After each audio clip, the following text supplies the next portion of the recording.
اس وقت دہشتگردی کی لحاظ سے پاکستان دنیا بھر میں دوسری نمبر پر ہے، جبکہ پہلی نمبر پر جو ملک ہے اس کا نام ہی میں نہیں یہ پہلی بار سنا ہے۔ آخرکار کیا وجہ ہے کہ ہم مسلسل دہشتگردوں کی لپیٹ میں ہیں اور آج تک ہم اس سے چھٹکارا حاصل نہیں کر پائے؟ اس کی باوجود کہ ہم نے اس کے خلاف فوجی اور عوامی سطح پر بہت لمبی جنگ لڑی ہے اور بہت سارے آپریشن کی ہے۔ ہمارے ایک جانب افغانستان ہے اور دوسری جانب ہندوستان ہے، تیسری جانب ایران ہے، اور ان تینوں ممالک کی جانب سے ہمارے ملک میں ڈائریکٹ دہشتگردی کے واقعات میں ملوث ہونے کے شہداء موجود ہیں۔ پہلے ہمارا خیال تھا کہ افغانستان میں اگر طالبان کی حکومت آئے گی تو ہمارے ایک بارڈر محفوظ ہو جائے گی، کیونکہ طالبان کو ہم اپنی دوست، جبکہ سابق افغان حکومت کو ہم بھارت کی دوست سمجھتے تھے۔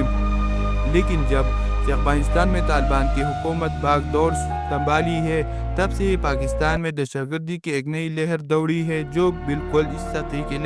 لہر ہے جس سے مشرف کی زمانے میں چلی تھی، جب روزانہ کی بنیاد پر پختونخوا میں 1-2 دھماکے اور 100-150 افراد کی پودگی ایک معمول بن گیا تھا۔ آج کل بھی کچھ ایسی ہی صورتحال بن چکا ہے۔ ساتھ ہی ساتھ بلوچستان میں بھی مسلسل ایک جنگ کی صورتحال ہے جو 16 سال سے جاری ہے۔ وہاں پر جہاں بھارت ڈائریکٹ ملوث ہے تو ساتھ ہی افغانستان کی جانب سے بھرپور مدد فراہم کی جا رہی ہے، جس کی تازہ ترین مثال پرسوں کے جعفر ایکسپریس کے واقعہ میں دہشتگردوں کو افغانستان کے ساتھ مواصلات رابطے کی صورت میں ملتی ہے کہ ہم کبھی اس دہشتگردی سے چھٹکارا حاصل بھی کر پائیں گے۔ میرا خیال ہے نہیں کہ ہم اس دہشتگردی سے مستقبل قریب میں چھٹکارا حاصل کر پائیں گے، کیونکہ بلوچستان میں صورتحال بالکل مختلف ہے، جہاں پر دہشتگردوں کا مطالبہ بلوچستان کی آزادی ہے اور حکومت پاکستان اس پر کسی قسم کے سمجھوتے پر تیار نہیں ہوگا۔ اگر کچھ جغرافہ ایکسپریس کے واقعے پر حکومت کو واضح کامیابی ملی ہے اور فوج نے سینہ ٹوک کر 33 دہشتگردوں کو مارنے کی دعویٰ کیا ہے، لیکن اس کا مطلب یہ نہیں ہے کہ دہشتگردوں کو کسی قسم کی کامیابی نہیں ملی۔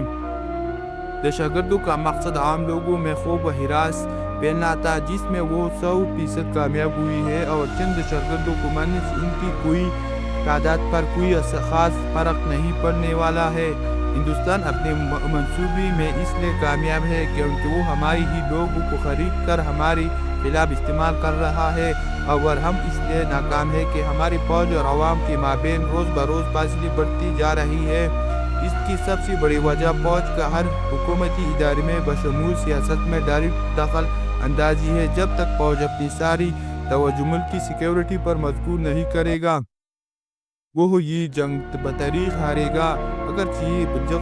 جعفر ایکسپریس کے واقعے پر سبھی پاکستانیوں کی ہمدردیاں ٹرین میں محصور بے گناہ مسافروں کے ساتھ تھی، لیکن سوشل میڈیا پر فوج کے خلاف عام عوام کی جانب سے بھرپور مہم چل رہی تھی، کیونکہ عام عوام بالخصوص تحریک انصاف سے منسلک عوام فوج کی ہر ناکامی کی اپنی جیت سمجھتے ہیں، کیونکہ وہ چاہتی ہے کہ فوج کمزور ہو کر گھٹنے ٹیک دے اور پھر عوام ان کے مردہ الزام ٹھہرا کر منوائے کہ فوج کی پالیسی غلط تھی، چاہے بنو کینٹ میں پر حملہ ہو یا بلوچستان میں ٹرین پر قبضہ۔ تمام دہشتگردانہ واقعات پر مجھے عام عواموں کو اندر مل جل رجحان کے اثرات دکھائی دی ہے۔ جہاں عوام دہشتگردوں کے خلاف مخالفت کرتی دکھائی دی تو وہاں پر فوج کی ناکامی بھی دکھائی دیتی ہے۔ اگر صورتحال ایسی ہی جاری رہا تو وہ وقت دور نہیں جب ملک پر حکومت کی رٹ بالکل ختم ہو جائے گا۔ ویسا حکومت کی رٹ اس وقت بھی کوئی خاص دکھائی دیتی نہیں ہے۔ میرے خیال میں ہماری فوج کو اپنی پالیسی پر وقت پر نظر ثانی کر دینی چاہیے اور ملک میں جاری سوشل مارشل لا کی سچویشن کو مکمل طور پر ایک عوامی جمہوری حکومت میں منتقل کرنا چاہیے۔